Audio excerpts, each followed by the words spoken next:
There is a cross that saves, and there is a cross that doesn't. The real tragedy of religious life is that a sincere person can drag a heavy, crushing weight for a lifetime and never realize they are carrying the wrong one. This counterfeit cross masquerades beautifully. It looks like devotion. It feels like faithfulness. But at its core, it is nothing more than self-manufactured suffering. The trap is psychological, and it relies on a very quiet assumption: the belief that if you just hurt enough, if you strictly deny yourself enough, God will eventually be satisfied with you. Jesus commanded his followers to take up your cross.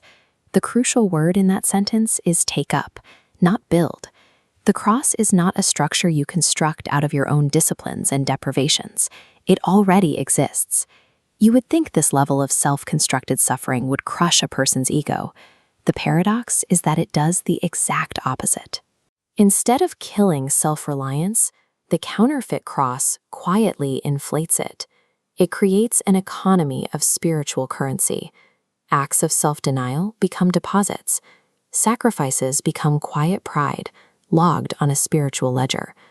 When suffering becomes your currency, your focus narrows inward.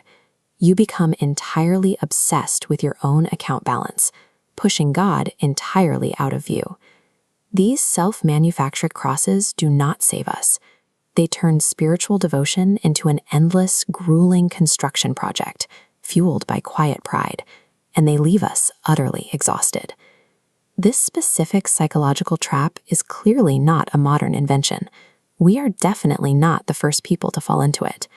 In the first century, it was crippling the early church. The Apostle Paul looked at the Galatian churches and wrote with absolute bewilderment. He asked a single pointed question: who has bewitched you? He was watching a profound historical paradox unfold entirely.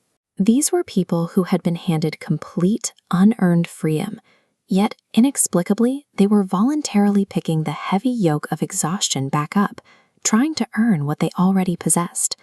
They had received the gospel of grace, but they started adding to it.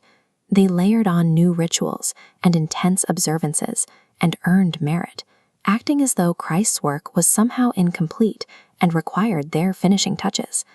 The human heart is instinctively bewitched by the idea that our own sweat and effort can somehow add to a completed divine work. Paul's response is surgical. He writes in Galatians 2, "I have been crucified with Christ." The real cross does not destroy the self. It specifically targets self-reliance. It targets the performing self, the ego that desperately believes its religious effort can bridge the gap between itself and God.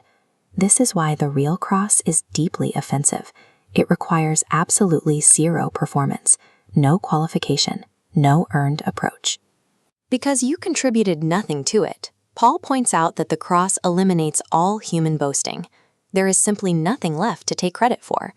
The cross was entirely God's work from start to finish. Our only required role in the entire process was to need it. True spiritual freedom is only possible when we allow the complete demolition of the belief that we can be our own saviors. But this raises an immediate practical question. If the cross requires no earned effort, does that mean the Christian life is meant to be completely passive? Not at all. The person who has genuinely died with Christ and picked up the real cross is actually incredibly active. The difference is the physics of their action. They no longer operate from a deficit, frantically filling themselves drop by drop. They operate from fullness, constantly overflowing. Look at the architecture of the two mindsets.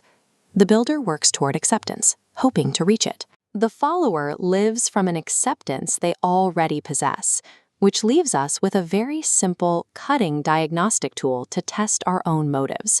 You just have to sit with this question. Is your religious effort a joyful response to love that is already secured? Or is it a desperate attempt to generate love that you feel you haven't yet earned? The answer to that single question exposes exactly which cross you are carrying, the one that merely exhausts you or the one that actually saves.